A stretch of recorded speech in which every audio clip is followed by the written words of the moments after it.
Pues buenos días, compañeras, compañeros. Sean bienvenidos a la capacitación número 3 del Diplomado de Inducción de Buen Gobierno. Siempre es un gusto encontrarnos el día de hoy con ustedes. Vamos a aprender, sin lugar a dudas, mucho el día de hoy. Tenemos grandes invitados, pero antes que nada, pues reciban un cordial saludo de nuestro presidente del Instituto de Formación Política, el compañero Rafael Barajas, y de nuestra encargada del Diplomado de Buen Gobierno, Diana Paniagua, quien siempre celebran, al igual que el equipo de Buen Gobierno, pues su compromiso con la formación política. Y el día de hoy, como les decía, tenemos pues una gran capacitación, tenemos dos grandes invitadas, la doctora Tania Enríquez Mier, que ya se encuentra con nosotros, y posteriormente estará también la doctora Emma Llanes Rizo, que es directora del Fondo Nacional para el Fomento de las Artesanías. Entonces estamos muy contentos de tenerlos aquí el día de hoy en este espacio. También el equipo de Buen Gobierno que nos acompaña, el compañero Enrique, que ya lo saludaron por ahí, la compañera Lorena, el compañero Sergio, el compañero Marcos, y nuestros coordinadores, el compañero Jorge Reza, el compañero Carlos Viteri. Entonces, el día de hoy, compañeros, habemos que recordar que estas capacitaciones son sumamente importantes para nuestra formación. ¿Por qué razón?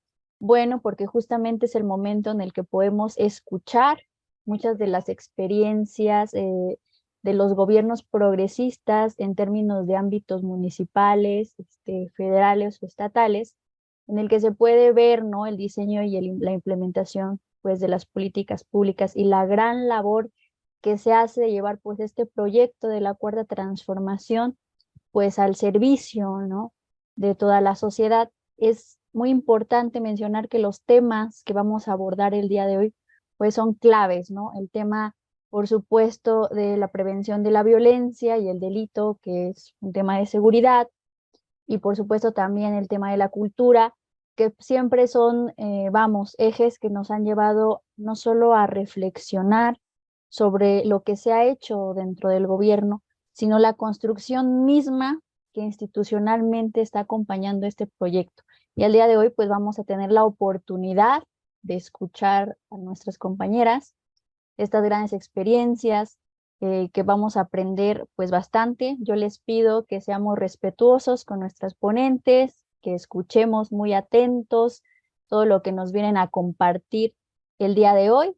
Estoy convencida de que es muy importante tener esta escucha, sobre todo porque ellas pues nos van a venir a compartir parte de la experiencia ya en la vida práctica, ¿no? A nivel de servidoras, ¿no? Cómo es que día a día pues se enfrentan, ¿no?, estas problemáticas de las que nosotros pues muchas veces solo platicamos o las tenemos cerca, pero que a nivel institucional pues nos representan, nos interpelan en otros retos o en otras formas, ¿no?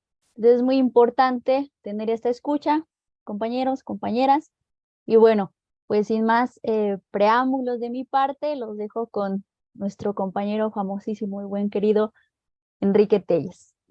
Adelante, Enrique. Muchas gracias, querida Katia. Perdón, Karina. Les presento rápidamente a la ponente.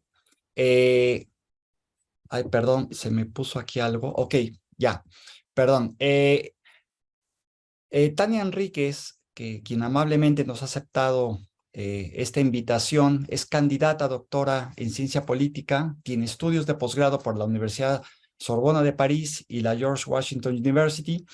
Cuenta con más de 12 años de experiencia del servicio público, fue secretaria técnica del Gabinete de Equidad y Desarrollo Social en el Gobierno de la Ciudad de México, directora general de Asuntos Internacionales en el Senado de la República y directora de Diseño de Políticas Públicas en la CEGOP.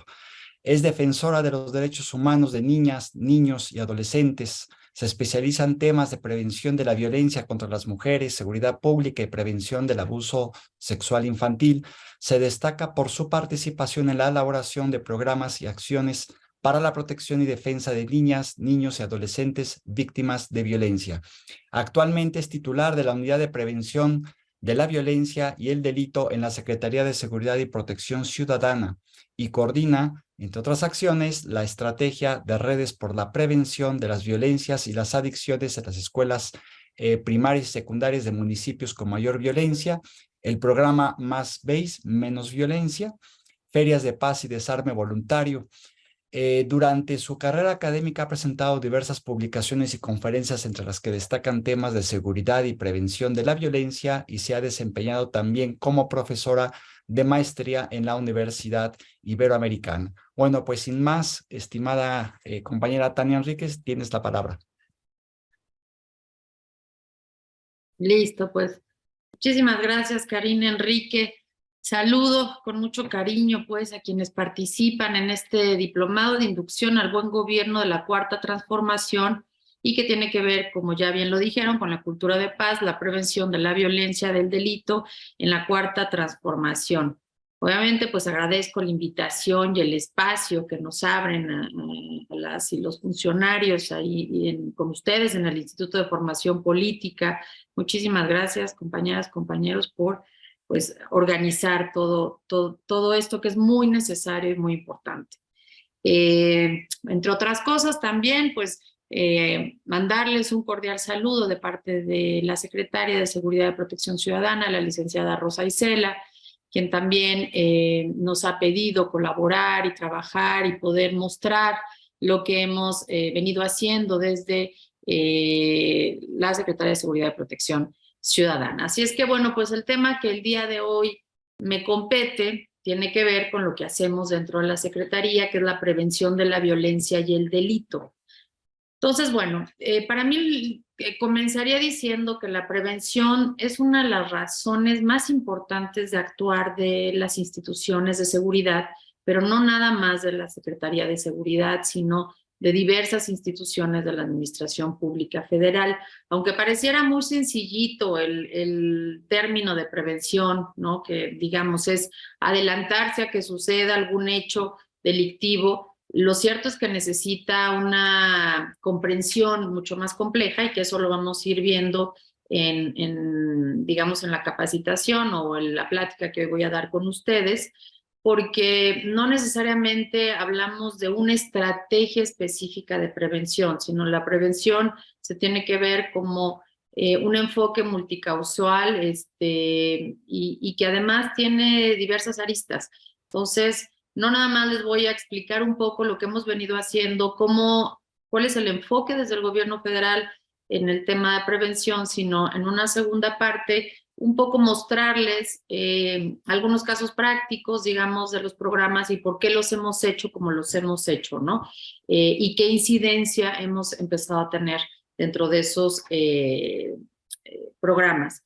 Entonces, bueno, pues la prevención, como bien lo dije, son estrategias que lo que buscamos es reducir pues el riesgo a que ocurran diversos efectos, digamos, dañinos sobre la sociedad y también sobre los individuos, y lo que tratamos es de influir sobre múltiples causas, intentar reducir los riesgos que hay en una sociedad e incrementar y fortalecer digamos, las estrategias protectoras para nuestras comunidades, ¿no? Pero aquí lo importante es anticiparse. Pero entonces, ¿cómo lo hacemos? Ahí es el grado de dificultad, porque bien sabemos que las sociedades son cambiantes, cada vez vamos desarrollando nuevas habilidades, pero también como sociedades nuevas problemáticas. Y decirles, por ejemplo, que también el tema de la prevención, pues es un tema digamos, de reciente creación, si lo podemos llamar así, puesto que la Ley de Prevención Social de la Violencia y la Delincuencia data del 2012. Entonces, como ustedes pueden ver, tenemos 12 años, o sea, del 2012. Entonces, tenemos alrededor de, pues echémosle la cuenta, de lo que llevamos trabajando en los temas de la violencia, la prevención. Entonces, si podemos hablar de cuándo inicia el tema de la prevención dentro de las instituciones de gobierno, antes se le llamaba de otra manera, pero digamos que a partir de la ley nuevamente se empiezan a crear estas instituciones o estas unidades de prevención al interior de las secretarías. Entonces, la primer subsecretaría llamada Prevención fue en Gobernación y fue en el sexenio de Peña Nieto del 2012 al 2018. Entonces, ahí es cuando ya se le empieza a dar una institucionalización, digamos, a las acciones de prevención desde espacios como Secretaría de Gobierno o desde la Comisión Nacional de Seguridad. Ahora vemos, por ejemplo, que ya también en los estados, durante este nuevo gobierno de la Cuarta Transformación, muchos de los estados empezaron a crear subsecretarías o unidades de prevención. Algunos estados ya lo tienen, prácticamente casi todos. Sin embargo, bueno, pues seguimos trabajando con los municipios para que al interior de las instituciones podamos ir creando estas áreas, estas direcciones especializadas en los temas de prevención social, para poder trabajar de una mejor manera y que se conviertan en un tema transversal en toda la administración, ya sea municipal, estatal o federal. Entonces, bueno, pues como bien lo estamos diciendo, estaríamos hablando de que llevamos 2 sexenios en donde la política pública en materia de prevención social pues ha estado, digamos, construyéndose y edificándose. Obviamente hay unos tintes muy diferentes entre lo que pasó o lo que se hizo en el sexenio pasado al enfoque que tenemos en este nuevo gobierno, en la Cuarta Transformación, que eso es lo que voy a llegar yo a comentarles y que veamos esa diferencia. Entonces, bueno, lo que sí es que hablar de prevención es hablar de análisis, de enfoque, de acciones focalizadas y sobre todo algo muy importante que lo ha dicho nuestro presidente y que es entender cuáles son las causas que originan las diversas violencias para poder trabajar en eso y hacerlo de manera humanista, con respeto a los derechos humanos y con un enfoque social y que, bueno, poco a poco vamos a ir desagregando todos los temas. Entonces, bueno, pues ahora sí pediría si me pueden apoyar con la presentación. Muchas gracias. Si nos vamos a la lámina que sigue, por favor. Bueno, déjenme tomar un poquito de agua. Entonces, como yo bien les decía, el tema de prevención es enfocarnos en las diversas causas y trabajar en las diversas causas y atender las diversas causas que generan las violencias en nuestra sociedad y cómo hacerlo en un mundo muy cambiante. Entonces, lo primero por lo que tenemos que empezar es con las problemáticas. Entonces, ahí me gustaría poner, bueno, hablarles de 5 temas. Obviamente son muchas las problemáticas, pero cuando llegamos cuando llegamos en este nuevo gobierno, ¿con qué fue principalmente con lo que nos encontramos? Bueno, pues un modelo de policía tradicional agotado.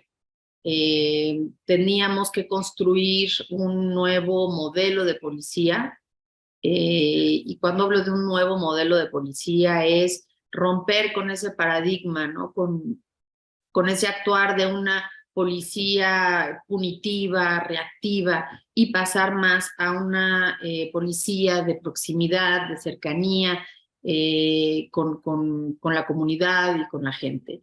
Los policías, nosotros llamamos un poco que es como la columna vertebral del cuerpo, porque el policía es el primer respondiente. Cuando tenemos un problema, ¿a quién le hablamos? A nuestro policía de sector, a él o la policía del sector. Entonces, ¿qué pasa cuando nuestro policía es un policía punitivo, reactivo, o muchas veces simplemente no llega a los llamados de la ciudadanía? Entonces, teníamos que cambiar ese enfoque desde el interior de las instituciones. Entonces, creo que fue el primer reto que se logró y que lo hemos venido construyendo y se ha trabajado mucho para cambiar, obviamente, pues este enfoque de esa policía punitiva y una policía también con mayor, digamos, respeto a los derechos humanos, Eso era muy importante, ¿no? Porque finalmente el uso de la fuerza legítima, ¿no? El uso legítimo de la fuerza, pues era considerado como, bueno, pues estoy en mis labores de contención o de agarrar a un delincuente, etcétera, o un posible delincuente, usando una fuerza excesiva. Entonces, era importante hablar de ese tema y que el legítimo uso de la fuerza tiene que estar ligado sí o sí con el respeto a los derechos humanos, ¿no? Entonces, fue un trabajo que se hizo, se creó un nuevo modelo de policía y justicia cívica, y entonces, bueno, pues en eso hemos venido trabajando para que las y los policías estén mejor capacitados y sobre todo vayan cambiando la institución desde adentro.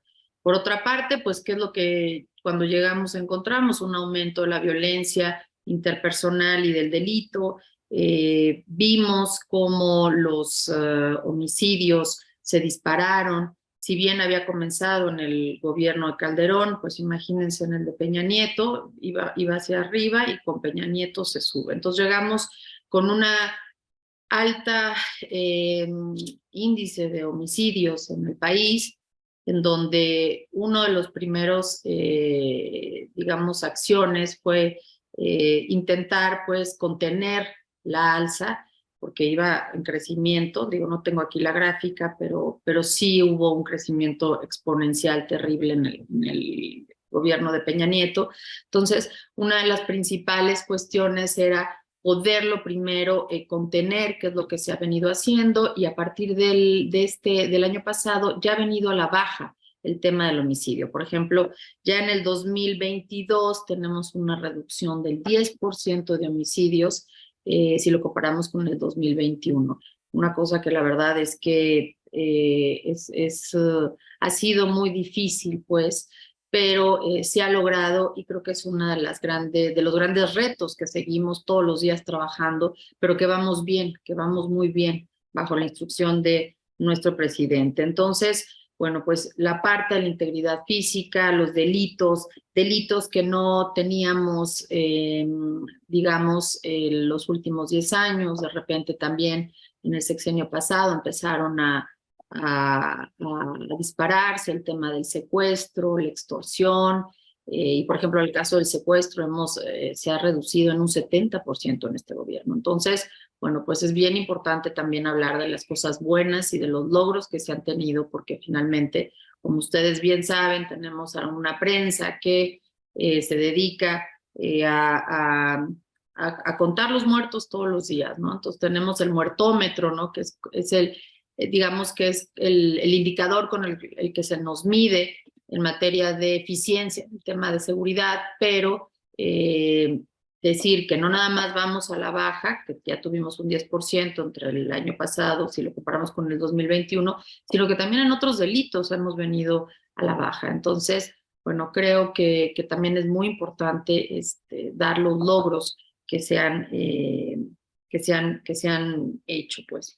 Luego tenemos, pues, la parte de la constante percepción ciudadana negativa de la seguridad. Pues obviamente cuando tienes una policía que no está ahí, que no te protege, que no te cuida, que al contrario, muchas de las policías de alguna manera estaban coludidas con el crimen organizado, temas de corrupción, temas de extorsión desde la policía a los ciudadanos, pues la percepción teníamos que también trabajar y apoyar y apoyar a nuestras policías, porque si bien hay esos casos, también hay que decir que los policías se ponen la camiseta y los policías, luego decimos, son como esos héroes de capa, ¿no? Que no se ven todas las acciones que realizan, pero realmente pues los policías dan su vida por proteger a las y los ciudadanos. Entonces es trabajar con esos policías, es empezar a cambiar esa constante percepción ciudadana que había negativa. Y ahora lo vemos en las encuestas del INEGI de sobrepercepción. Bueno, pues los que están más altos aquí en la ciudadanía da un voto de confianza, es a la institución de las Fuerzas Armadas. En primer lugar tenemos a la Marina, que en términos de percepción está en su máximo histórico, está como en el 89%, si es que no me equivoco, seguido por Sedena, Guardia Nacional, y obviamente en los últimos lugares, sobre la percepción de desempeño, pues tenemos la Policía Estatal y la Policía Municipal. Entonces, bueno, pues es muy importante que los ciudadanos tengan confianza, porque cuando tienes confianza, también tienes confianza en la seguridad. En cambio, pues si estás desconfiado de tus instituciones, de tus policías, que son las encargadas de cuidarte, pues obviamente hay una sensación de inseguridad, hay una sensación de miedo, y que muchas veces impacta también en el comportamiento social. Entonces, bueno, pues es otra de las problemáticas que teníamos que trabajar. Por otra parte, pues el tema de la impunidad, ¿no? Niveles de impunidad, lo que le llamábamos la puerta giratoria, agarraban a los delincuentes y así como los agarraban, pues así salían. Entonces, se tenía que trabajar porque había una cifra elevada negra del delito, o sea, que son los delitos no denunciados ante la autoridad, pero bueno, eso nos lleva, ¿no?, a que claramente hay una desconfianza de la población en las instituciones de seguridad y de justicia, por lo que hemos tenido que trabajar de manera constante justamente para promover digamos, la denuncia, para evitar que haya toda esta cifra negra. Y bueno, cuando uno habla de desconfianza, pues también uno puede entender que pues la ciudadanía veía, digamos, en los sexenios pasados, pues una narrativa de guerra, ¿no?, del narco, de los buenos contra los malos, de las policías contra los narcotraficantes, pero al final de cuentas había una muy poca efectividad institucional en los delitos denunciados, y entonces esto generaba pues un porcentaje de impunidad muy alto, en donde pues había muy poca posibilidad de que una sentencia pudiera llegar ante un juez. Y volvemos al tema de la famosa puerta giratoria, en donde pues entraban, y así como entraban los delincuentes, pues salían, ¿no? Entonces, siguiendo en este orden de ideas, pues se nos mete otra encrucijada todavía más complicada, que tenía que ver con el crecimiento de las complejidades urbanas, ¿no? Porque esto es a nivel institucional, social, pero también teníamos un tema urbano, y era que, pues bueno, la mayor parte ahora de la población, hace muchos años, la población vivía prácticamente en las zonas rurales.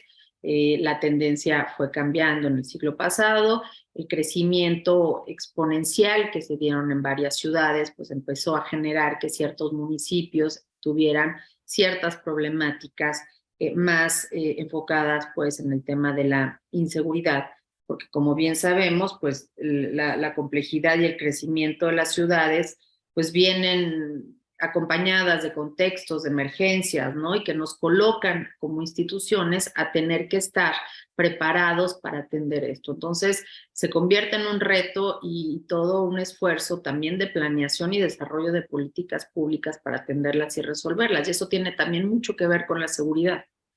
Entonces, y eso se los voy a ir contando un poco. Entonces, las grandes ciudades también teníamos que verlas desde un enfoque diferente. Entonces, ahorita también les voy a explicar cómo hasta el mismo sentido de la seguridad, o sea, hablábamos de seguridad pública, ahora ya hablamos de seguridad ciudadana y de seguridad humana, que tiene mucho que ver con estas complejidades urbanas, y cómo vamos trabajando la seguridad también a través de las ciudades, ¿no? Entonces, revisar una buena planeación genera menos incidencia de delitos contra las personas y contra el patrimonio. Los servicios públicos, ¿no? Es fundamental tener servicios públicos de saneamiento, etcétera, también en todas las áreas, incluyendo las conurbadas, las más alejadas, para trabajar el tema de seguridad y la prevención. También sabemos que las ciudades han crecido tanto que también se han convertido, hemos tenido mucha gente que viene de otros estados o que se mueve, ha habido mucha migración.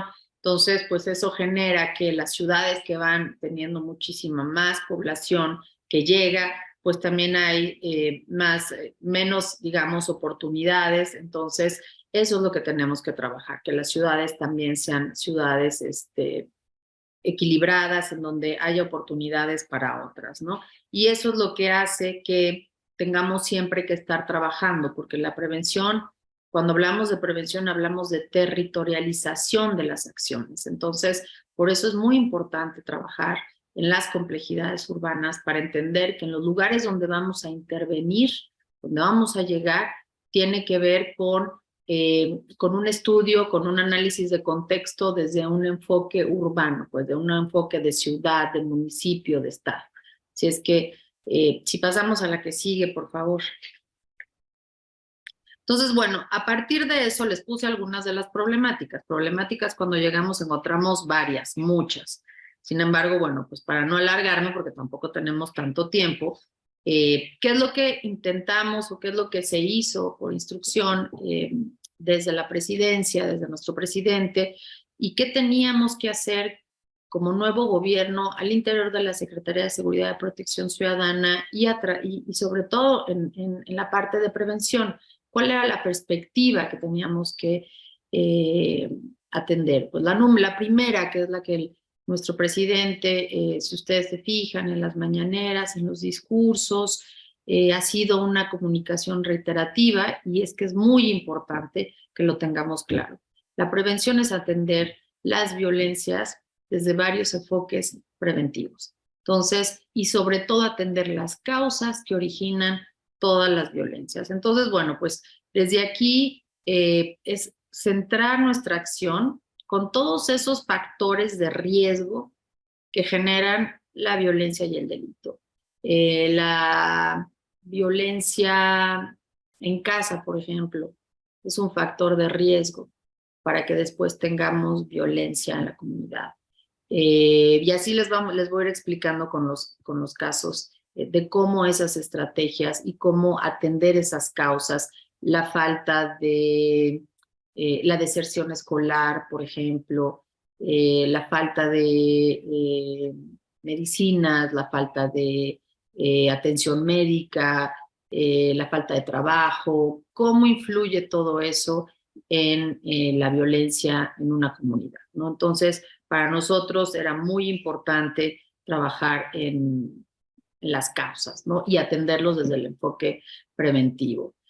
Seguido por contribuir en la deconstrucción de los factores que generan la violencia y el delito desde su origen mismo, que es un poco lo que les estoy diciendo, impulsar estrategias de política pública que fomenten la cultura de paz. Y aquí es bien importante, porque miren, la narrativa desde que inició el gobierno en el 2006 del presidente Calderón, fue una narrativa bélica, una narrativa de guerra, en donde a partir de ese momento empezamos a ver temas de desplazados, asesinatos crueles, mucha impunidad, alzas en delitos como el secuestro, extorsión, robo de patrimonio.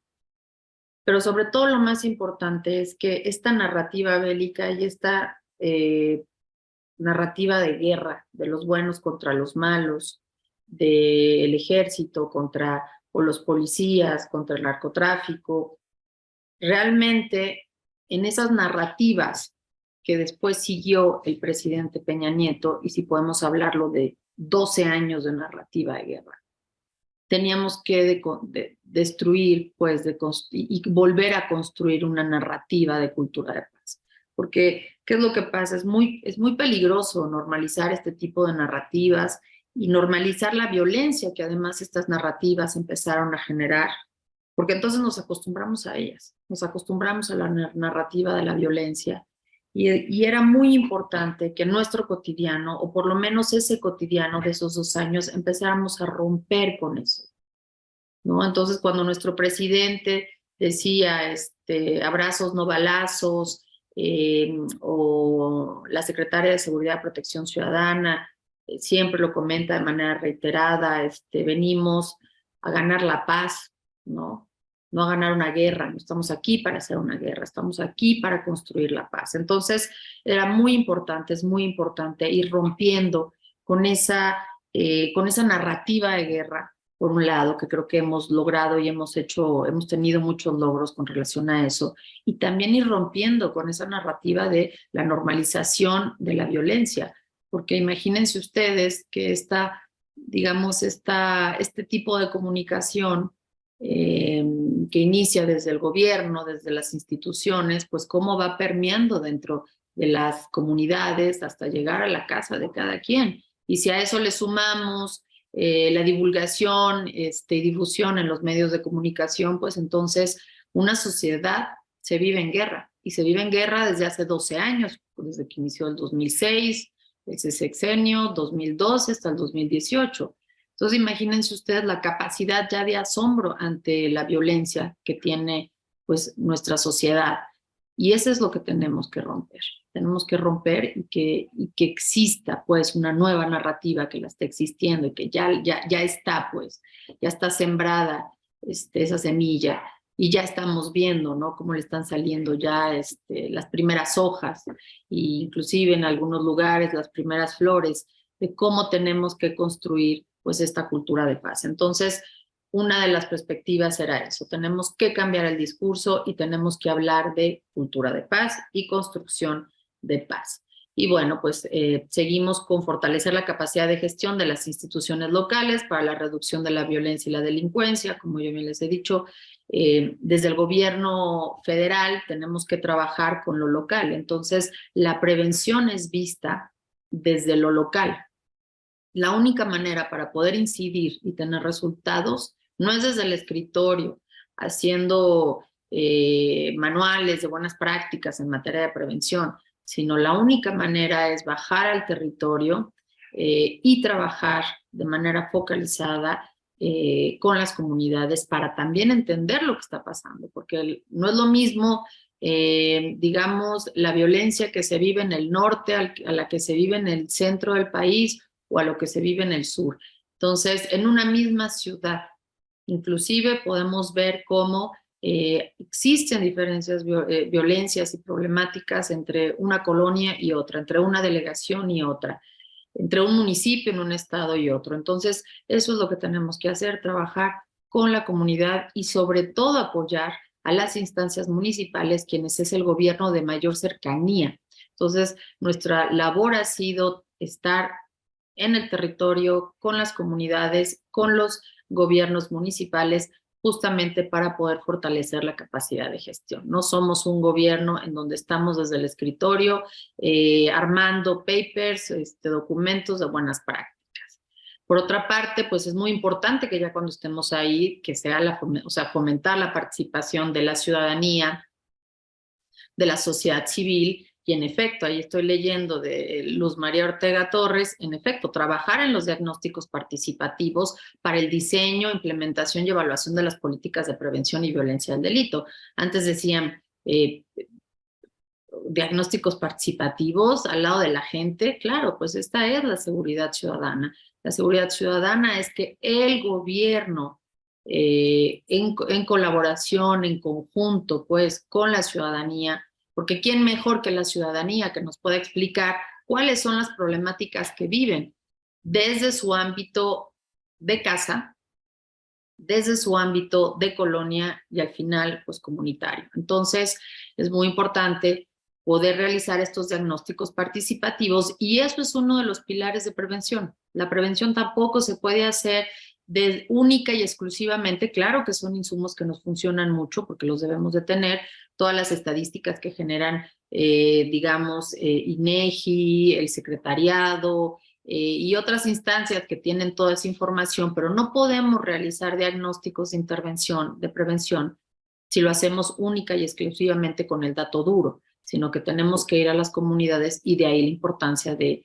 pues esta participación de la ciudadanía, y como nosotros siempre les decimos, la seguridad es un tema de corresponsabilidad, pues, y en donde tanto gobierno, o sea, nuestra obligación es garantizar la protección, la seguridad de la gente, pero como individuos, como individuos que formamos parte de una sociedad, tenemos también la responsabilidad de trabajar en esta coproducción de la seguridad en nuestras casas, al interior de la casa, empezando por el interior de la casa, pero también en la comunidad, con el vecino, la vecina. Y bueno, pues es también trabajar en eso, no nada más en participen, sino también en la responsabilidad que tenemos todas y todos de generar pues espacios libres de violencia, ¿no? Y lo más importante, que es lo que también trabajamos, es hacerlo desde la casa, ¿no? Porque también no es fácil entrar a las casas de las familias. Ya entramos en el ámbito, digamos, privado. Entonces, cuando los tenemos en la parte pública, lo fundamental es trabajar, porque ahorita vamos a ver cómo el tema de la violencia familiar ha crecido muchísimo. Y bueno, pues ya la pandemia, el confinamiento, pues nos mostró todavía esa cara pues amarga de muchas familias, ¿no? Entonces, eso también es muy importante trabajarlo. Y bueno, pues finalmente propiciar el respeto de los derechos humanos y obviamente un nuevo concepto que es una atención diferenciada. O sea, no es lo mismo, por ejemplo, trabajar con la comunidad LGBTQI+. Tenemos que tener un tratamiento diferenciado, pero diferenciado en el sentido que durante mucho tiempo no se consideraron como sujetos de derecho, ¿no? Y ahora lo que nosotros estamos trabajando es justamente en eso, pero la problemática que tiene la comunidad LGTBI+ no es la misma que tienen otras comunidades. Entonces, eso es el trabajo y esa es la atención diferenciada. Entonces, tenemos que trabajar con un enfoque, la misma receta, para decirles un poco así, la misma receta no es para todos los pacientes. Y por eso es bien importante trabajar en estas atenciones y ser muy precavidos en lo que estamos atendiendo y cómo lo estamos atendiendo. Es como si yo tengo un dolor de cabeza, pues se me dará una aspirina, no se me va a dar un medicamento para la tos. Si tengo tos, pues que se me dé para la tos. Si tengo un problema en el estómago, es para el estómago. Entonces, las atenciones es como un cuerpo humano, pues que tienen muchas problemáticas, muchos órganos, y entonces cada órgano tiene una diferente respuesta y un diferente tratamiento. Entonces, a eso nos referimos con el tema de una atención diferenciada dependiendo de los sectores, ¿no? La que sigue, por favor. Y bueno, pues aquí entramos de que ya estando como gobierno, a partir de que se van, digamos, esclareciendo estos diagnósticos, este enfoque desde el trabajo que se ha venido realizando, pues hay una política de prevención de la violencia y el delito del Gobierno de México, y que es algo que tenemos que verlo como un antes y un después, porque estamos en un enfoque de derechos humanos, para cumplir con las obligaciones que tenemos del Estado mexicano para garantizar, promover, proteger y respetar los derechos como la salud, la educación, el trabajo y la vivienda. También promovemos la movilización de las comunidades en torno a la solución pacífica de sus conflictos, y los problemas de inseguridad, que es lo que yo les decía, cambiar con esta narrativa, trabajar con todas y todos nosotros en la construcción de la paz.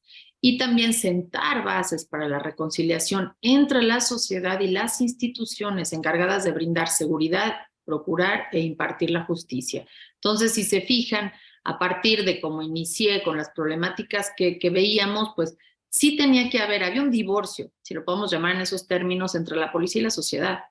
Y entonces teníamos que generar una reconciliación, porque finalmente lo más importante es que, y como yo les venía diciendo, la policía municipal, el primer respondiente, es un eje importantísimo para que realmente tengamos éxito en la prevención. No podemos no tener una policía cercana, una policía preventiva, y una policía con ese espíritu de servicio hacia la comunidad, ¿no? Entonces era muy importante trabajar con la confianza, con nuestras instituciones y también con las instituciones de justicia. La que sigue, por favor.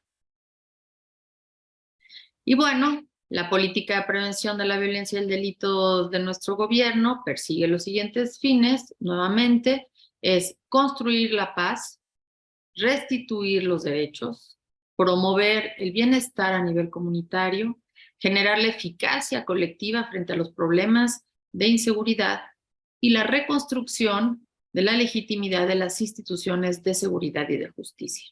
La que sigue, por favor. Y aquí tenemos 3 ejes transversales de todas las acciones que realizamos: enfoque de derechos humanos, perspectiva de género y proximidad social. La que sigue, por favor. Entonces, las acciones de prevención de la violencia y el delito toman en cuenta 2 enfoques, y ahorita se los voy a explicar, que tiene que ver con la seguridad humana y seguridad ciudadana. Ambos enfoques supera esta visión punitiva y reactiva en materia de seguridad y avanza hacia el fortalecimiento de la prevención de la violencia y el delito mediante la promoción del ejercicio pleno de los derechos humanos de manera integral con la participación ciudadana. Fíjense el gran cambio, el gran paso que se da en este nuevo gobierno de la Cuarta Transformación. Sigamos, por favor. Y aquí entramos entre lo que es la seguridad humana y la seguridad ciudadana. Y empezaré con la seguridad ciudadana. Es la corresponsabilidad de la seguridad y la participación de la sociedad civil para diseñar, evaluar y monitorear políticas públicas, programas y acciones que mejoren las condiciones de vida de las personas desde el enfoque intercultural, interseccional y multicultural. Entonces, la seguridad ciudadana, inclusive ustedes lo pueden ver, hay muchas, la Secretaría, y eso creo que ya lo mencioné, las Secretarías de Seguridad, era Secretaría de Seguridad Pública del Estado de Veracruz, del Estado de tal o del municipio tal. Y poco a poco hemos ido también avanzando y en este empuje con los nuevos conceptos y enfoques de seguridad, y ahora ya vemos la Secretaría de Seguridad Ciudadana, así se llama la Secretaría de Seguridad, termina con ciudadana, aquí en la Ciudad de México. Nuestra secretaría, ustedes lo pueden ver, Secretaría de Seguridad y Protección Ciudadana.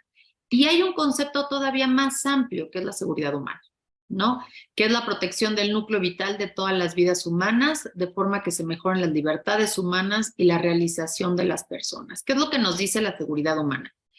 El enfoque de la seguridad humana, si bien la seguridad ciudadana, el ser humano, o sea, el individuo, pues, está en el centro de todo diseño de política pública, en donde hay una corresponsabilidad, pero también una participación del ciudadano para toda la parte de la evaluación, de los programas, etcétera. En seguridad humana pasamos al terreno en donde hay sociedades, hay lugares en donde ya se viven violencias crónicas. Barrios, un barrio que pueda vivir una violencia crónica, ciudades, municipios que viven violencias crónicas. Esto quiere decir que ya la violencia ha llegado a desbordarse desde varios aspectos. Y para una comunidad que, si lo podemos llamar así, vive violencias crónicas, la manera de abordarlo y el enfoque tiene que ser de seguridad humana. De seguridad humana en el sentido en donde no nada más tenga que entrar un tema de seguridad y de protección, sino seguridad alimentaria, seguridad en salud, seguridad de educación, seguridad en tener espacios deportivos inclusive. Entonces, ahí es cuando en esas comunidades donde vemos violencias crónicas, tenemos que entrar con todo el trabajo que se puede realizar desde el gobierno y con todas las instancias, porque entonces son diversas violencias y digamos que la estrategia tiene que ser igual de diversa e integral. Entonces, Por eso tenemos que trabajar muchísimo con todas las instituciones, porque para poder tener una comunidad segura, no nada más la receta es llegar y poner más policías, sino que también tiene que ver con un tema de que hay escuelas para las y los jóvenes, espacios públicos donde la gente pueda tener un espacio de sociabilidad, que tengan agua potable, que tengan servicios públicos de calidad, que haya alumbrado, por ejemplo. Hemos visto cómo la violencia en contra de las mujeres baja mucho cuando hay alumbrado, cuando hay senderos, calles seguras, ¿no? Simplemente el hecho de poner luz, el hecho de limpiar ciertos espacios, ¿no? Que no sé, lotes baldíos, en fin, o sea, el hecho de acomodar y de reestructurar el espacio público también nos ayuda a prevenir que existan ese tipo de violencias. El poner cámaras es una estrategia, el poner botones de pánico es una estrategia, pero también, como yo bien decía, una estrategia fundamental es pues justamente por donde pasan las mujeres, que haya alumbrado, que haya poda de árboles, que no haya espacios como lotes baldíos. Entonces, bueno, esto es un enfoque, digamos, como mucho más amplio de las intervenciones que tenemos que hacer, y ahí es donde entra todo este concepto de seguridad humana. La que sigue, por favor. Bueno, creo que hasta ahí vamos bien. Si tienen alguna pregunta, creo que al final habrá espacio a lo mejor para algunas preguntas o responder un poco de lo que están poniendo en el chat. Entonces, bueno, ahora, una vez que les expliqué cuál es el enfoque, cómo lo estamos trabajando desde la cuarta transformación, yo quiero hablarles, por ejemplo, de un nuevo fenómeno que bueno, no es tan nuevo, pero digamos que se ha visibilizado en este gobierno, y es el tema de los adolescentes y jóvenes en México, ¿no? Sabemos que, por ejemplo, 37.7 millones de mexicanos tienen entre 12 y 29 años de edad. Somos un país donde casi una tercera parte es joven, ¿no? El mayor número de jóvenes pues lo tenemos en Aguascalientes, Chiapas, Puebla, Veracruz, Ciudad de México. Bueno, pues tenemos varias actividades, los jóvenes empiezan a trabajar desde edades tempranas, pero empezamos a ver el tema, cuando llegamos al nuevo gobierno, pues el tema de la deserción, que la deserción se ha parado y ahorita lo vamos a ver también. Sin embargo, como un sector un poco olvidado, invisibilizado dentro de las políticas públicas. Entonces, una de las primeras acciones del presidente fue este gran programa que es Jóvenes Construyendo el Futuro, porque era trabajar con los jóvenes. ¿Y por qué teníamos que empezar a trabajar con los jóvenes? La que sigue, por favor. Porque entonces vimos que la principal causa de muerte entre jóvenes es el homicidio. Y eso no era una problemática que se tenía hace 10 años. Digamos, así como, digo, no quiero oír como, no me quiero escuchar, pero me voy a escuchar como en mi época, o sea, como decían nuestros papás, mamás o los abuelitos, es que en mi época yo podía. Pues sí, en mi época, en mi generación, a mí todavía me tocó de ser una generación donde pueda jugar en la calle. Y donde en mi generación, digamos, la principal causa de muerte no era el homicidio, ¿no? Entonces, aquí como lo vemos, principales causas de muerte se fijan de los 15 a los 29 años es el homicidio.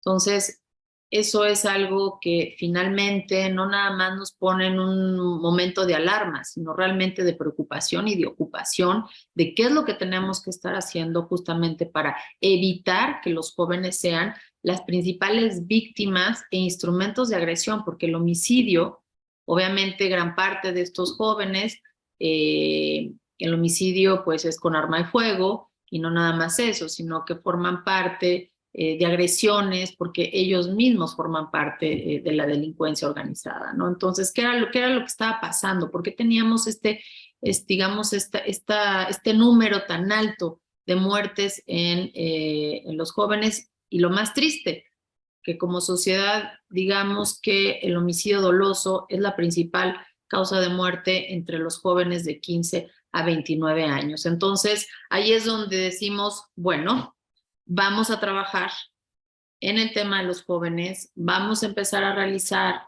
acciones focalizadas, porque si bien hablábamos del homicidio, pero teníamos que focalizarnos en donde teníamos que trabajar de manera inmediata, y de manera inmediata, pues obviamente tenía que ver con los jóvenes. Entonces, a partir de ahí, desde la unidad de prevención, hemos trabajado con los adolescentes y los jóvenes, y cómo hemos ido construyendo de la mano y por instrucciones del presidente, de nuestro presidente, toda una política social, pública, y todo un andamiaje desde las instituciones de gobierno para trabajar con el tema de los homicidios de jóvenes, porque si ustedes bien saben, uno de nuestros principales retos, pues así como inicié, es el tema del homicidio, ¿no? Entonces, hemos contenido el homicidio, lo hemos bajado, pero no queremos que nuestros jóvenes mueran.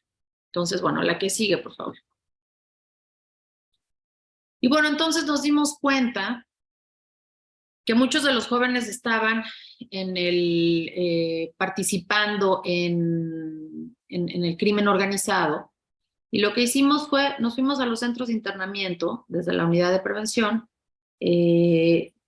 para preguntarles, para entender las causas que originaron que esos jóvenes, que esos adolescentes, que esos niños iniciaran o participaran o estén involucradas en actividades delictivas. Entonces, bueno, pues ahí fuimos a los centros de internamiento, que los centros de internamiento son los centros donde se llaman tutelares, cárceles para menores, ha tenido muchos nombres, pero el nombre es centro de internamiento, y ahí es donde encontramos a las y los jóvenes privados de la libertad. Y bueno, pues ahí nos dimos cuenta que 5 entidades concentran el 51% de los adolescentes privados de la libertad. Entonces, bueno, pues ahí es donde principalmente tenemos que estar trabajando con las y los jóvenes. La que sigue, por favor. Y hicimos todo un análisis de factores de riesgo. Como ustedes bien saben, la prevención tiene que ver con eso. Tenemos que descubrir, pues, los factores de riesgo para saber qué es lo que vamos a hacer, para tener acciones más focalizadas, ¿no? Entonces, principalmente, ¿qué es lo que vimos? Que no nada más con estos jóvenes, sino que es una realidad en nuestro país que tiene que ver con las familias monoparentales. O sea, la visión o lo que teníamos hace años, pues, de familia, donde está la mamá, papá, pues ahora encontramos familias diversas, donde hay nada más la mamá como jefa de familia, o el padre, que es muy menor, pero también hay padres que son jefes de familia, padre y madre, como la familia, digamos, tradicional, pues, de hace años, que era papá, mamá. Bueno, pues ahora también vemos familias compuestas de mamá, mamá, papá, papá. Y bueno, pues también ha ido cambiando el tipo de familia y concebirlo. O sea, tenemos que ver de una manera distinta y con un enfoque importante, ¿no? Entonces, en este caso, lo que vimos con estos jóvenes, las y los jóvenes, es que, bueno, pues gran parte de ellos viven con la madre, ¿no? Si se fijan, la madre es la principal jefa de familia. El modelo tradicional de papá y mamá cada vez va bajando, un porcentaje muy pequeño con el padre, un 10% con abuelos, y otra parte preocupante es en otra situación, ¿no? En situación de calle, en situación con amigos, en fin, con la pareja, pero bueno, pues este es el tipo de familia en donde las y los jóvenes, y cómo va cambiando, y por qué es tan importante trabajar en las familias, porque ya como bien dijimos, no hay una, sino son muchas familias, muy diversas, ¿no? Entonces, bueno, al darnos cuenta, pues también hay los factores de riesgo, pues también depende del tipo de familia en donde las y los jóvenes se desarrollan. El tema escolar, pues el 73% abandonó la escuela entre los 12 y 16 años y es el momento donde inician sus actividades delictivas. Entonces, digamos que si vemos entre secundaria, preparatoria, es la secundaria donde tenemos que trabajar, la deserción en la primaria es menor, pero en secundaria es donde tenemos que trabajar porque ahí es donde los jóvenes, o más bien adolescentes, pues se van y es donde empiezan a trabajar, ¿no? En actividades delictivas. Porque en algunos casos le llaman trabajo y en otras, bueno, pues finalmente se incorporan, pues, o con amigos o con pandillas, bandas, empiezan a realizar actividades delictivas. Las principales causas de abandono escolar, pues no le gustaba, problemas económicos, problemas familiares y expulsión de la institución. Y entonces acá otra vez se nos abre un foco rojo como factor de riesgo, es bueno, pues no nada más el tema, un foco rojo es la deserción escolar, sino también la expulsión de estos jóvenes que seguramente desde sus casas, porque también eso lo vamos a ver, o lo vimos pues en este estudio, es que tienen muchos conflictos en sus casas y entonces un espacio protector se convierte en la escuela. Y si la escuela también te expulsa, entonces, ese 14% que uno expulsa las escuelas, las instituciones escolares, es dejar a esos jóvenes, a esos adolescentes completamente en la calle, ¿no? En donde ya no hay un estado protector, porque las escuelas funcionan también como un espacio, como un sello de protección de estos jóvenes, ¿no? Entonces, bueno, pues aquí vemos, ¿no? Y más allá de que es que no le guste la escuela o no le guste estudiar, es qué es lo que sí podemos trabajar y tiene que ver con pues el tema de la expulsión de instituciones de estos jóvenes y los problemas económicos pues a través de becas, a través de apoyos, etcétera, ¿no? El 57% abandonó su casa entre los 12 y 16 años, entonces imagínense, abandono de escuela, abandono de casa, pues es realmente ese niño o esa niña, pues es realmente digamos, la persona ideal para engancharlo en actividades delictivas y con el crimen organizado. Y por otra parte, pues también tenemos familias criminógenas, en donde vienen de esas familias criminógenas y que tenemos que trabajar desde las instituciones de educación para poder apoyar a esos jóvenes y desde otro tipo de instituciones, ¿no? Porque vimos que el 39% de los menores contaban con un familiar en prisión. 36% de las familias consumían drogas, hermanos, primos, tíos, padres. 24% de esos jóvenes pues tenía un familiar involucrado. El 24% tenían algún amigo o el 43% tenían un amigo privado de la libertad. Entonces, bueno, pues el ambiente, no nada más la familia, sino el ambiente es un ambiente criminógeno. Entonces, ¿qué hace que también esos jóvenes, esos adolescentes, esos niños, pues vean ese camino a seguir? Porque entonces es una como reproducción de, así como el zapatero le trasladaba los saberes al hijo para que siguiera siendo zapatero, pues acá también vemos cómo hay un traslado pues de ciertas familias delictivas que a sus hijos los van involucrando y los van enganchando también en esas actividades, ¿no? Entonces la familia es fundamental y tenemos que trabajar, pero justamente es lo más complicado porque es desde el ámbito privado, ¿no? Entonces, ¿cómo podemos desde las instituciones públicas ir trabajando con las y los jóvenes para ir cambiando esto? Y ahí podemos entender por qué los jóvenes, porque la mayor parte de estos jóvenes, adolescentes, menores de edad, enganchados en la delincuencia o en el crimen organizado, pues vienen de familias muy complicadas en donde al interior de sus familias, o también los entrevistamos, han sufrido muchas violencias.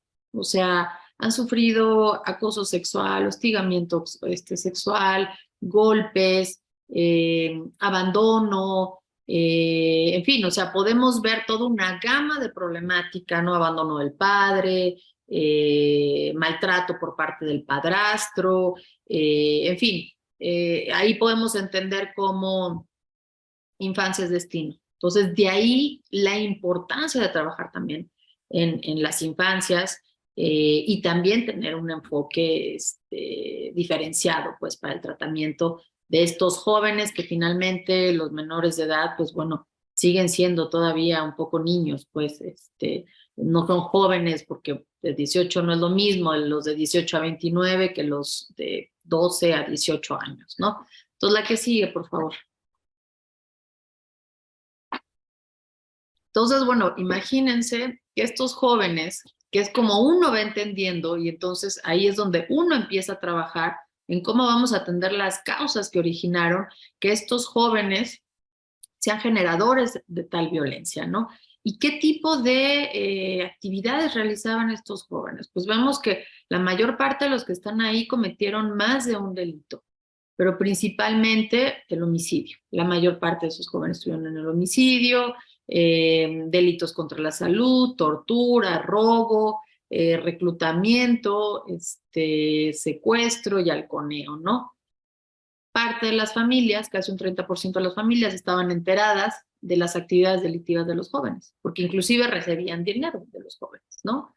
El ingreso, por ejemplo, de actividad delictiva, y aquí es algo bien importante, porque ¿qué es lo que hace, entre otras cosas, que un joven o una joven se dedique o vea como opción la delincuencia organizada? Pues gran parte tiene que ver con el aspecto económico. Entonces, ¿qué era el rango? ¿Cuál era su remuneración, pues, por actividad delictiva? Entonces, veíamos que el 12% por semana recibía menos de 2,000 pesos, el 30% de 2,000 a 5,000, el 27% de 5,000 a 10,000 y el 24% más de 10,000. Entonces, dependiendo del delito que se cometiera, pues era mayor paga. Obviamente no se pagaba lo mismo el homicidio que el halconeo. ¿Cómo inician? Con el halconeo. ¿Por qué el crimen organizado toma a jóvenes menores de 18 años? Y es muy sencillo, porque simplemente la ley, con la ley de adolescentes, los jóvenes no, digamos, no es la misma sentencia para un joven para un adulto de 18 en adelante que para un joven de 12 a 18 meses, ¿no? Entonces las penas van de 2, 3, 4 años, 4 años, si no me equivoco, 5, por delito, ¿no? Entonces, digamos que pues es un mercado muy rentable para el crimen organizado, porque entonces también esos mismos adolescentes saben que al cometer un delito como homicidio, tortura o contra la salud o secuestro, pues pasarán alrededor de 3, 4 años privados de la libertad, pero no con una sentencia como un joven de 18 a 24, tal que tal vez piensan en decir no va a pasar 15, 20, 30 años en la cárcel. Sin embargo, estos jóvenes saben que estarán cierto tiempo y que finalmente saldrán, ¿no? Entonces se vuelve algo muy rentable para las organizaciones criminales y les pagan poco, duran poco en privados de la libertad. Es más fácil convencerlos porque son adolescentes, son jóvenes. Y bueno, pues finalmente, digamos que parte de los homicidios de este país se están realizando por menores de edad. Entonces, ¿cómo le entramos a ese trabajo, ¿no? Entonces ahí vemos que no nada más estos jóvenes reciben dinero, sino que una vez que los jóvenes están privados de la libertad, bueno, pues también los grupos delictivos les pagan a las familias, y ahí vimos que un 14% de las familias reciben ingresos por parte de los grupos delictivos, ¿no?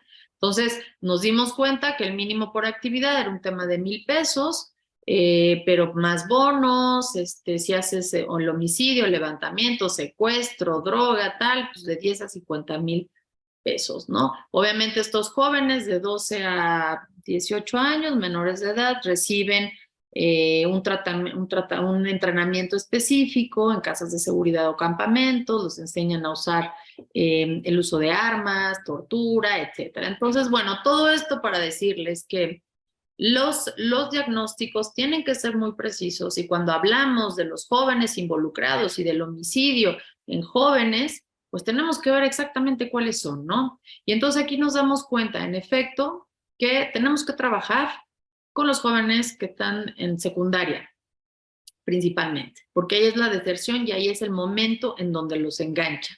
La segunda parte, el tema económico, que si se fijan, si bien es una razón importante para que las y los jóvenes, y este es otro tema, no venían de extrema pobreza estos jóvenes.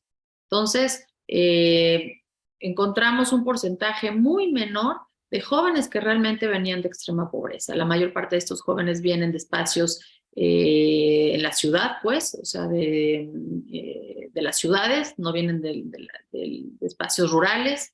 Entonces, bueno, poco a poco vamos entendiendo cómo funciona y después trabajar también en los aspectos familiares, escolares, de salud. O sea, ponen una gran encuesta en donde nos damos cuenta que, bueno, nuevamente, el tema económico era importante, pero también había otro tema que es un sentido de pertenencia.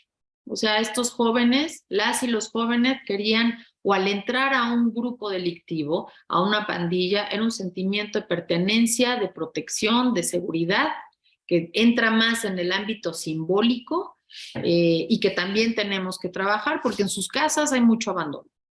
En las casas hay abandono, en la casa hay violencia, una normalización a la violencia también, que estos jóvenes, pues, decir que te pegaran no era violento, que te gritaran, te corrían de la casa, no era violento. Entonces, una normalización desde edades muy tempranas. Y si a eso le agregábamos lo que les decía al inicio, un discurso de guerra, ¿no? Un discurso de guerra, pues bueno, imagínense lo que también como al interior de la casa, ¿no? Entre lo que pasa afuera, lo que pasa en la casa, si vemos que ya ha pasado prácticamente 2 sexenios, pues no sé, los jóvenes que iniciaron con la guerra de Calderón en el 2006, pues ahorita tendrán unos, que son 12, 15, deben de tener unos 17 años, 17 años. Pues tenemos que trabajar en esas juventudes, en esos jóvenes, en esos niños, pues, que ya ha sido toda una generación. Yo les digo, volver a escuchar como mi abuelita, que en mi generación yo sí vi esa diferencia, yo sí vi un México diferente, pero hay una generación de 17 años, de los jóvenes que tienen el día de hoy 17 años, que han tenido solo una narrativa de guerra, de inseguridad, de violencia y que la han normalizado de tal suerte que también al interior de sus casas y también una descomposición social, porque todo lo que inició con la guerra contra el narco en el 2006 trajo una ruptura también social, de cohesión social. Entonces, todo esto que se ha venido gestando, digamos que es esa semillita, pues, y que trae un veneno, ahí pues poco a poco se ha ido penetrando. Entonces, eso es lo que tenemos que trabajar, en cambiar las narrativas, en visibilizar que no es normal la violencia al interior de la casa y finalmente dar con que, bueno, pues sí es la parte económica lo que los jala, pero también está la parte de la familia, que es fundamental, y la parte psicológica de las y los jóvenes menores de 18 años, que más allá de verlos como delincuentes, pues, y que también esto es un enfoque diferenciado, es decir que también son víctimas, han sido víctimas desde su infancia de falta de protección familiar y en algunos casos la ausencia del Estado, porque realmente en el momento donde viene un tema de una declaración de guerra, pues las instituciones tampoco estuvieron preparadas para justamente trabajar con esos jóvenes, con esas familias desplazadas que perdieron algún familiar, que perdieron el empleo por el tema de la inseguridad. Entonces, se va complicando mucho, ¿no? Y eso es el diagnóstico que nosotros teníamos, nosotras desde la unidad de prevención y por instrucciones de nuestra secretaria, trabajar e ir con cuestiones más puntuales, ¿no? No nada más en el tema era de dinero, sino también todo un aspecto simbólico de por qué los jóvenes se enganchaban y ahí entramos con, pues, las familias, inclusive los mismos jóvenes se refieren a sus familias de familias tóxicas. Entonces, bueno, todo ese trabajo que tenemos que venir realizando y a partir de ahí empezar a hacer acciones focalizadas, que ahorita es lo que sigue, para mostrarles qué es lo que hacemos y cómo vamos intentando llegar, pues, a atender esas causas que generan la violencia. La que sigue, por favor. Bueno, pues jóvenes en conflicto con la ley. Imagínense ustedes que hay 2 millones total de personas detenidas, ¿no? Principalmente los jóvenes, entonces también se nos disparó eso, entonces ahí sí ya es alarma, alarma, alarma, tenemos que trabajar con ese sector de la población, entonces ahí tenemos, y estamos hablando de jóvenes desde 12 a los 29 años, y bueno, pues digamos que, repito, a ver, me regreso un poco. Digamos que del 2019, desde que entramos, al 2022, al finalizar, hemos tenido alrededor de 2.984.000 personas detenidas, o sea, casi 3 millones. De esos 3 millones detenidos, estamos hablando que el 45% son jóvenes. Y de esos jóvenes, pues, hay un 50% que estuvieron presentadas ante el juez cívico y ministerios públicos. Entonces, no nada más tenemos el tema de que la primera causa de muerte es el homicidio, sino también en el tema de detenciones seguimos hablando de que la mitad de las detenciones que se han hecho desde que entró este nuevo gobierno, pues era prácticamente la mitad. La que sigue, por favor. Y obviamente, pues ahí viendo ya cuáles son los principales delitos. Pues bueno, están las faltas administrativas, que es la que tiene el mayor porcentaje, que es consumir bebidas embriagantes en vía pública, generar ruido en vía pública, consumirnos sustancias, pero también tenemos del fuero común, que era narcomenudeo, delitos contra la sociedad, robo a negocio, y bueno, pues obviamente del fuero federal, portación de arma de fuego y tráfico de indocumentados. Entonces, ahí es donde también decimos, bueno, viendo los delitos que se cometen y más allá de los delitos que se cometan, las faltas administrativas, por ahí empieza. Entonces, trabajar con las y los jóvenes que son detenidos por faltas administrativas y cuáles son las faltas administrativas. Y a través de eso todavía podemos focalizar muchísimo más nuestra acción. La que sigue, por favor. Bueno, esto, si se fijan, son la población adolescente que estaba en internamiento. En el 2017 estábamos hablando de casi 7,000. Se puede ver la reducción a partir del nuevo gobierno. Eso no quiere decir que bajaron sustancialmente los delitos, sino que más bien antes, un joven que cometía un homicidio con un joven que cometía un robo, un carterista, por ejemplo, ¿no? Privados de la libertad en un mismo espacio. Y entonces ahora lo que tenemos es jóvenes en internamiento, que están privados de la libertad, y en externamiento, que tienen una medida de sanción, que es diferente, viven en sus casas, sin embargo, tienen que cumplir con ciertos requisitos, tienen que tomar, digamos, ciertas capacitaciones, formaciones, etcétera, ¿no? Entonces, bueno, aquí están los principales delitos, pero bueno, hemos visto cómo ha ido bajando porque ya hay nuevos enfoques, no nada más un enfoque de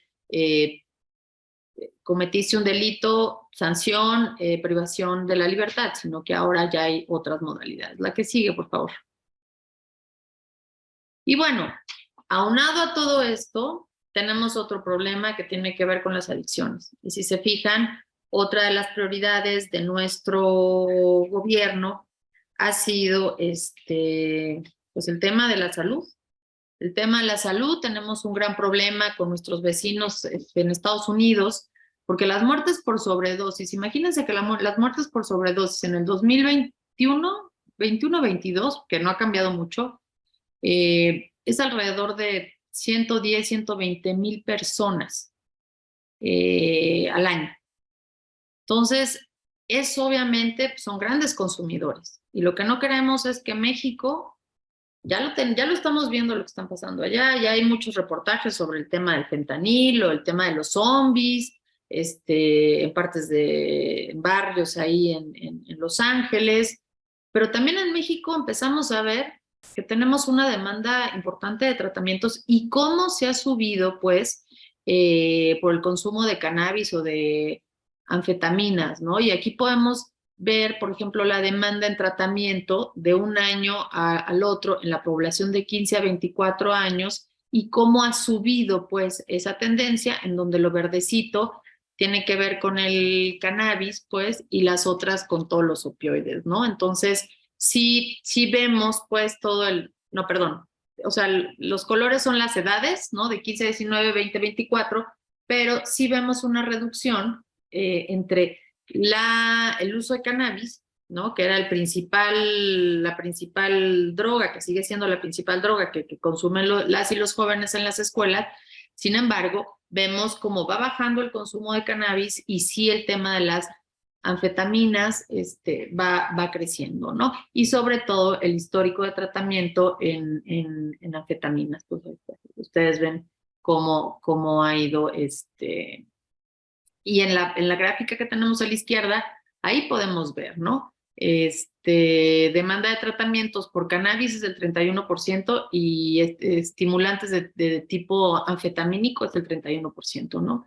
Entonces, sí tenemos que trabajar porque, nuevamente, no quiere decir que la persona consumidora de drogas necesariamente es un delincuente o que todo delincuente tomó drogas para cometer los delitos, pero sí es un factor que nos está originando muchos problemas dentro de las y los jóvenes y que lo vemos en Estados Unidos. No queremos muertes de sobredosis como en Estados Unidos. Imagínense alrededor de entre 110,000 y 120,000 muertes al año por el tema de sobredosis. Pues bueno, es algo que todavía no llega a México, pero esa es nuestra labor y es empezar a prevenir, porque además vemos que los jóvenes, ¿qué es lo que están consumiendo? El cristal es como la cocaína, nada más que mucho más barata, te cuesta 40 pesos y con eso tienes 2 dosis, entonces es de fácil acceso, es bastante económica y tiene un poco como los efectos de la cocaína y que además de todo, pues es altamente adictivo, ¿no? Entonces,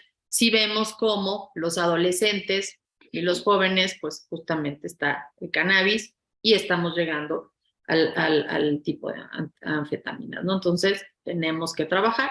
Y luego otra cuestión, los tranquilizantes. Es otro tema que empezamos a analizar en donde no nada más es un tema o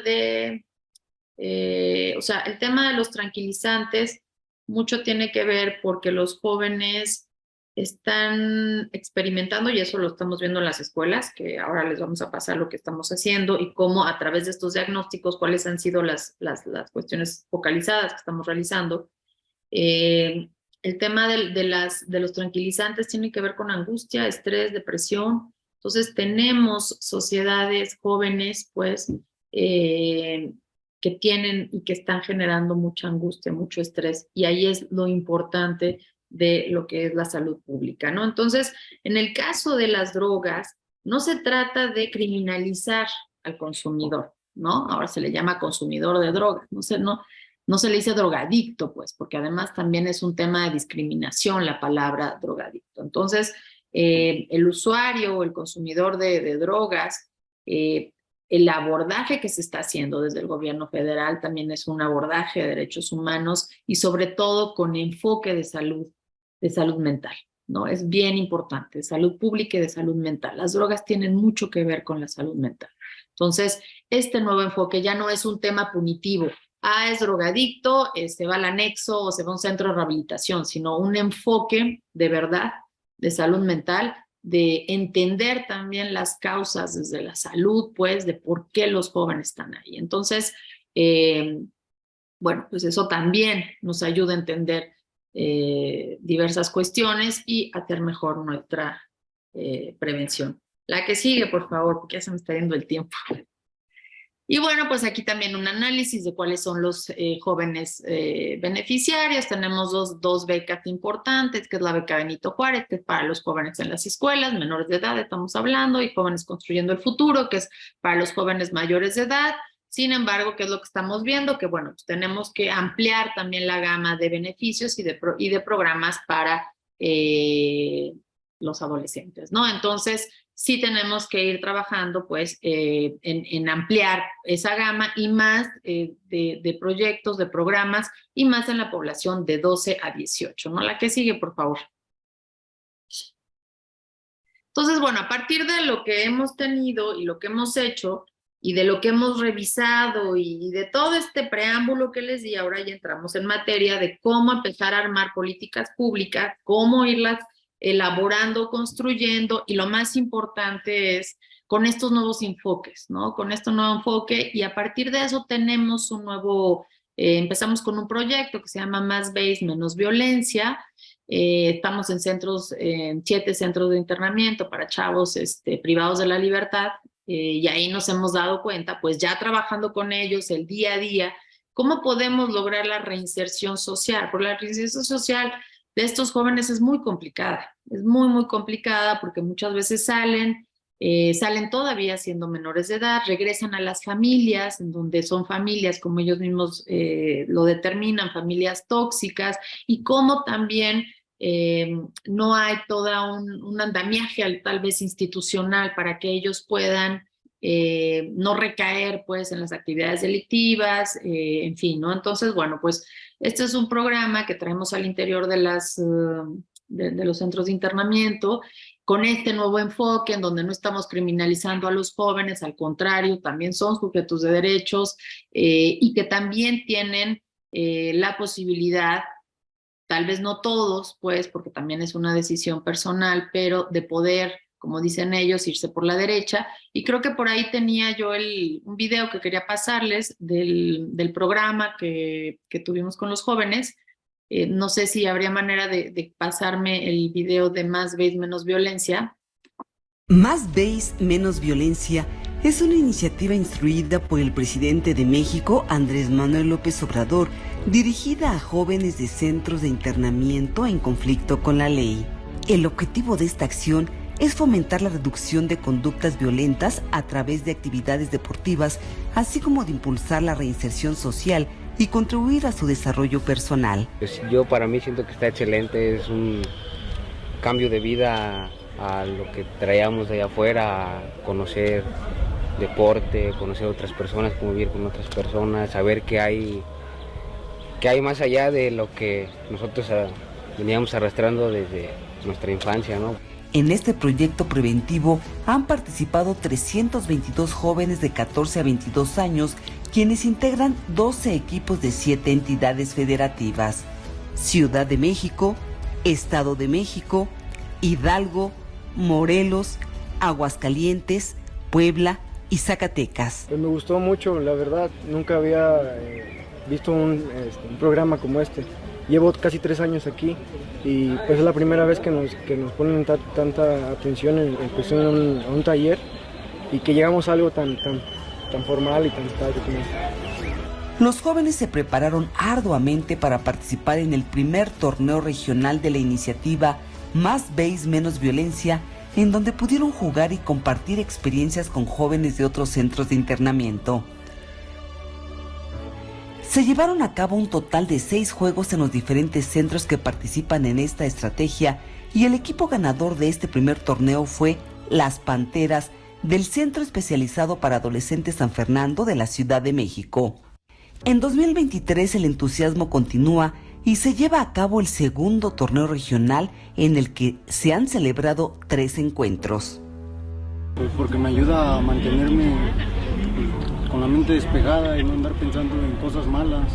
Por su dedicación y compromiso, reconocemos a todos los jóvenes de los centros de internamiento que participan, porque en cada partido comienzan un nuevo camino, y sobre todo porque nos demuestran que el cambio sí es posible.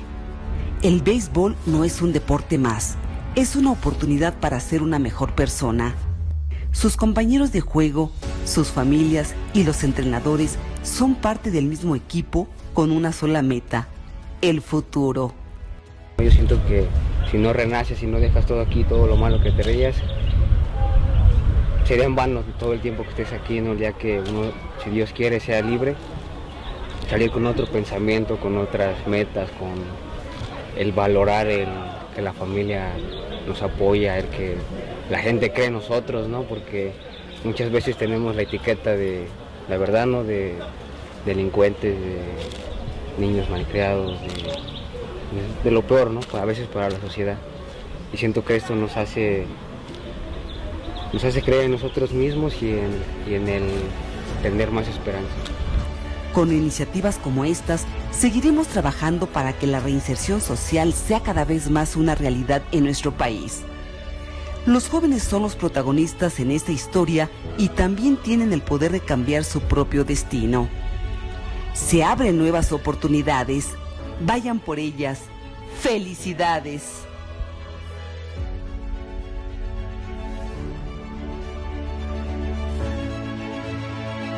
Les agradezco que nos den la oportunidad de estar con ellos de más cerca y tomarles fotos, porque mi hijo va a estar internado 4 años y son 4 años de sus niñez que se me van y que no puedo tener una foto con él. Les agradezco mucho. Gracias. Campeones en el mundo muchos puede haber, pero a San Fernando no podrán vencer. Pero a San Fernando no podrán vencer. Gobierno de México.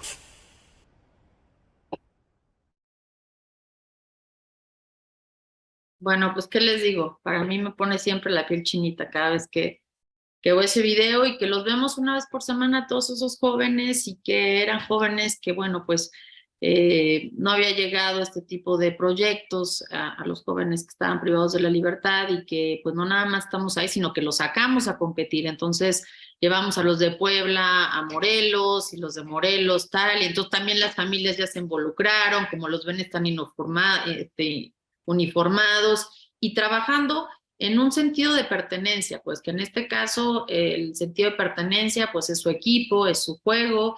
Hemos visto que al interior de los centros de internamiento, no hemos visto, es lo que nos han dicho los directivos, pues que han bajado muchísimo las riñas, porque obviamente pues en esos centros de internamiento se vuelven a crear grupos y en ciertos, como en el caso de Zacatecas, en fin, donde están divididos, inclusive hasta por el grupo delictivo en donde hayan trabajado o donde hayan participado. Entonces, a la hora de hacer esto, un solo equipo, pues ahí ya no hay, soy del grupo organizado tal o tal, y entonces empiezan a trabajar en ese, no nada más es el béisbol como juego, sino todo lo que hay alrededor, todas las pláticas que les damos, prevención de adicciones, la no normalización de la violencia, comunicación asertiva entre ellos, el trabajo en equipo, las reglas. Entonces, finalmente vamos viendo cómo vamos trabajando en esas causas que originaron muchas veces las violencias de estos nuevos jóvenes, y además participan las familias, ¿no? Porque las familias son las que vienen también a los entrenamientos, la que luego hacen las botargas, les llevan banderas, que la misma mamá, el papá, la esposa, las hijas, las chiquitas, hijas chiquitas, porque tienen hijas, muchos tienen hijas o hijos, entonces van a verlos, y entonces se va convirtiendo en un momento de pertenencia y de cohesión social, pues entre, digamos, los jóvenes, de reencontrarse con sus familias, de sentirse que pueden tener otro camino, ¿no? Y hacerlo desde la Secretaría de Seguridad, pues todavía tiene más sentido, hay digamos, hay un fuerte impacto simbólico, ¿no? Porque la policía, la represiva, la autoritaria, es finalmente quien los mete a esos centros de internamiento, pues, y al final de cuentas, pues es también la misma Secretaría de Seguridad que a través de actividades como la unidad de prevención y con ese tipo de actividades vamos trabajando para prevenir y trabajar con esas causas, ¿no? Entonces, bueno, pues es uno de los programas que traemos. Por ahí traíamos otro tema que tenía que ver mucho con las escuelas, la deserción escolar, como les había comentado, y este tipo de acciones, nada más para cerrar con lo que hacemos con los jóvenes en internamiento, pues también lo trabajamos con las colonias, en los barrios duros, porque pues ya después de trabajar, digamos, con estos jóvenes, pues hemos entendido muchísimas cosas, porque todos los días prácticamente tenemos un entrenamiento con ellos, entonces, digo, en los diferentes estados.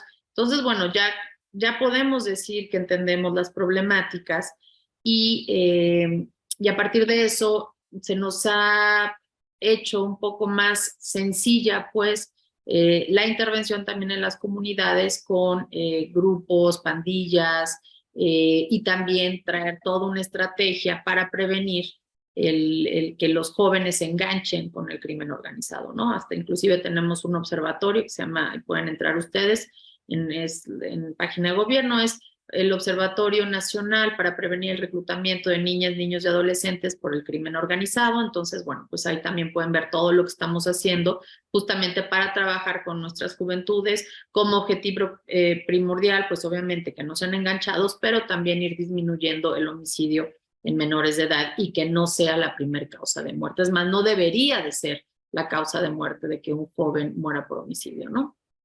Y por otra parte, el tema fundamental son las escuelas, porque ahí tenemos a las y los jóvenes cautivos. Entonces, ¿cómo trabajar en las escuelas? Para eso tenemos una estrategia muy específica que se llama Redes por la Prevención de las Violencias y las Adicciones, porque hemos visto justamente este incremento en las adicciones y vamos con acciones como más focalizadas. ¿Qué es lo que vemos? La violencia de género, pero la violencia de género está muy pegada en los menores de edad, pues en secundaria y preparatorias, con lo que tiene que ver con la violencia en el noviazgo. Ahí empezamos, en el noviazgo. Entonces, ¿cómo ir trabajando la violencia en el noviazgo? Y cómo no normalizar ciertas actitudes o acciones que vemos desde casa. Entonces, ahí es donde podemos empezar a educar y reeducar a las y los niños para que dejen de normalizar ciertas cuestiones en las relaciones personales de pareja, ¿no? Por otra parte, tenemos el tema de las adicciones, explicarles exactamente desde un enfoque nuevamente de salud mental, no desde un enfoque punitivo, pues, sino desde un enfoque de salud mental, en donde ellos mismos, digo, un joven cuando es rebelde, pues, si le dices no lo hagas, lo vas a hacer. A todos nos pasó, a todas nos pasó. Entonces, ¿cómo tenemos que ir trabajando? Pues desde un enfoque mucho más y le llamamos, que además es toda una metodología de reducción de daños, ¿no? Mira, si tú haces esto y con esto, vas a poner en peligro tu salud. Pero si haces esto, vas a reducir los daños de tu salud, ¿no? O sea, nosotros no les decimos consume, no, al contrario, o sea, reduce los daños a tu salud, haz ejercicio, ten una vida saludable, pero es muy importante enseñarles todas las consecuencias que puede haber en consumir cristal, ¿no? El consumir antidepresivos sin prescripción médica, ¿no? Que eso es lo que más ahorita están también, el hacer retos virales como el clonazepam, tómense clonazepam para dormir, el ribotril y a ver cuánto aguantamos despiertos, ¿no? Y entonces eso también, o sea, te puede causar la muerte, afectaciones a tu salud. Entonces, bueno, toda esa parte es como el enfoque que le estamos llevando y el tema también de estos retos virales tiene que ver mucho con la violencia digital, ¿no? Entonces, algo que va más allá de nosotros, ¿no? Y en las partes cambiantes, que es lo que decimos, la tecnología va muy rápido. Entonces, muchas veces las instituciones y las mismas escuelas o las mismas maestras y maestros no saben cómo abordar un tema de sexting, ¿no? No saben cómo abordar un tema de grooming o cómo decirles de cómo prevenir el grooming, ¿no? Que, o sea, explicarles al jovencito, a la jovencita, que la persona con la que están chateando, desconocida por Facebook o por donde sea, pues no necesariamente es un jovencito de 13 o 12 años, sino que es un señor de 50 años, ¿no?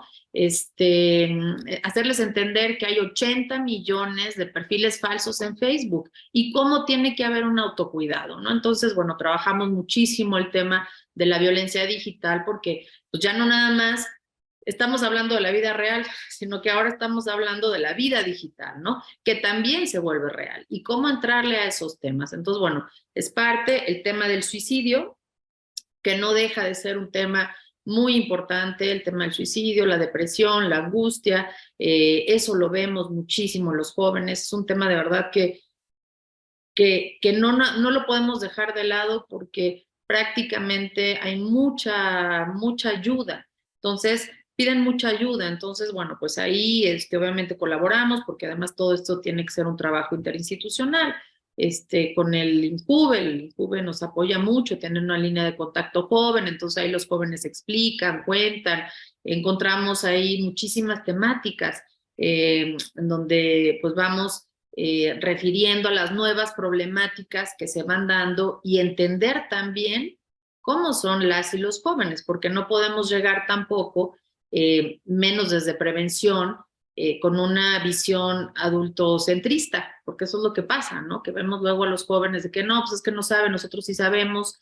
Sin embargo, no, los jóvenes también tienen que hablar, tienen que explicarnos qué es lo que está pasando, porque son generaciones que sí hay digamos, una diferenciación, una diferencia entre lo que a mí me tocó vivir a lo que le está tocando vivir a un joven de 15, 12, 13, y sobre todo entender esta parte de la normalización de la violencia que estas juventudes o estos adolescentes tienen, que no necesariamente la generación que ahorita me está escuchando ha tenido, porque no ha vivido en no nacimos pues con esta narrativa de guerra, de inseguridad, y también, obviamente, dentro de eso, para trabajar con nuestros adolescentes, pues ponemos mucho el acento en el tema de la construcción de paz. Entonces, ahí también entendemos mucho qué es lo que ellos entienden por paz, ¿no?